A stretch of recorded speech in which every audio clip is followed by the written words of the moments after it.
Hello दोस्तों। तो दोस्तों यहाँ पे होता ये है कि यहाँ पे रोहित को अभीरा कहती है कि रोहित एक बार सोच समझ लो। तो यहाँ पे रोहित कहता है कि अरे भाभी, आपसे तो आपकी शादी संभली नहीं है और मुझे इस शादी पे लेक्चर मत दो। उसके बाद अरमान आ जाता है बीच में, कहता है कि दैट्स इनफ रोहित, ये तेरे भले के लिए तुझे सलाह देने आई है।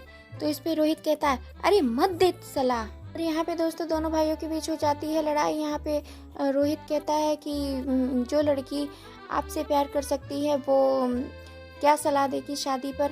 तो यहाँ पे अरमान कहता है कि रोहित बस करो, अब चुप हो जाओ। और यहाँ पे अरमान कहता है कि रोहित तू छोटा है, तू ज़्यादा समझ नहीं पाता है, तू चुप रहे। तो यहाँ पे रोहित कहता है कि ये सो कॉल जो बड़े हैं ना वो ही खाली रिश्तों को समझते हैं, मैं तो कुछ समझता ही नहीं। यहाँ पे दोनों में घमासान लड़ाई हो जाती है। यहाँ पर रोहित चिल्ला के कहता आवाज नीचे रखिए। और यहाँ पर रोहित चिल्ला के कहता कि आपने मुझे डांटने का हक उसी दिन खो दिया था जिस दिन आपने मेरी और रूही की जिंदगी बर्बाद की थी। और उसके बाद यहाँ पर अभीरा अरमान को लेकर चली जाती है। और यहाँ पर दोस्तों सभी लोग देखते रहते हैं और यहाँ पर दादी साहब भी चुपचाप देखती रहती हैं।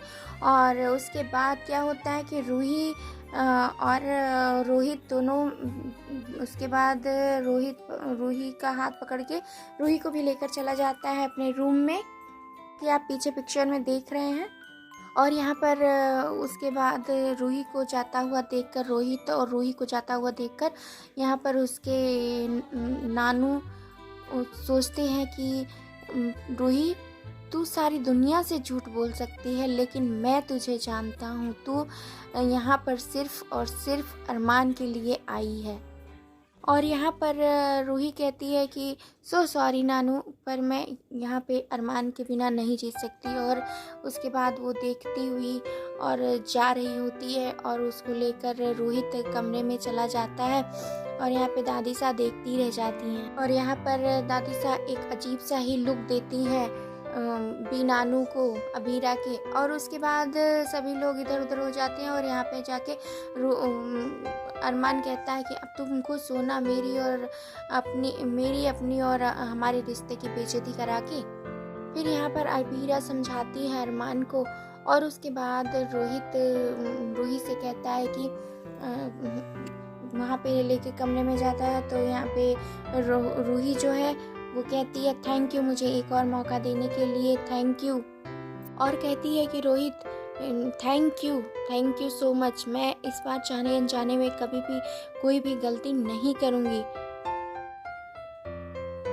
और यहाँ पर दोस्तों अभीरा और अरमान की लड़ाई होती है। यहाँ पर अरमान कहता है अभीरा से कि मैंने तुमसे कहा था ना कि मैं और तुम रोहित और रूही के रिश्ते में दखल नहीं देंगे। और यहाँ पर अभीरा कहती है कि उनके मामले में दखल देकर मुझे कोई लड्डू नहीं मिल रहे थे।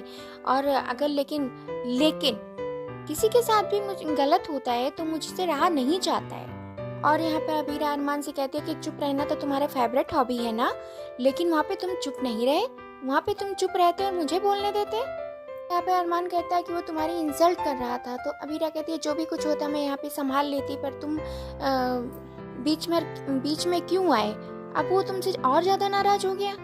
पर अरमान कहता है कि तुम्हारे बीच में बोलने की वजह से वो हम दोनों से ही नाराज हो गया है। और यहाँ पर रोहित रूही से कहता है कि मैं हमारे लिए कोशिश तो कर रहा हूँ, पर मेरी कोशिश कामयाब होगी कि नहीं ये मुझे नहीं पता। फिर यहाँ पर रूही कहती है कि थैंक यू, मैं तुम्हें आज तक कोई मीठी याद नहीं दी है ना मैंने तुम्हें, कल से मैं तुम्हारा हर दिन स्पेशल बनाऊंगी।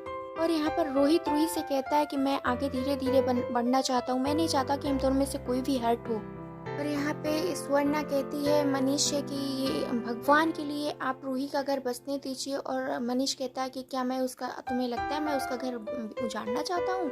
यहाँ पर स्वर्णा कहती है कि मनीष जी अब आप सच मान लीजिए, यहाँ रोहित और रूही अब दोनों साथ साथ रहेंगे। यहाँ पर स्वर्णा कहती है मनीष से कि मुझे तो ये बिल्कुल समझ में नहीं आ रहा मनीष जी, आप गए क्यों थे वहाँ पे रूही को लेने, जबकि रूही ने साफ साफ कहा था कि वो अपने पति को छोड़कर नहीं आना चाहती। और दोस्तों लेटेस्ट अपडेट देखने के लिए मेरे चैनल को करें सब्सक्राइब।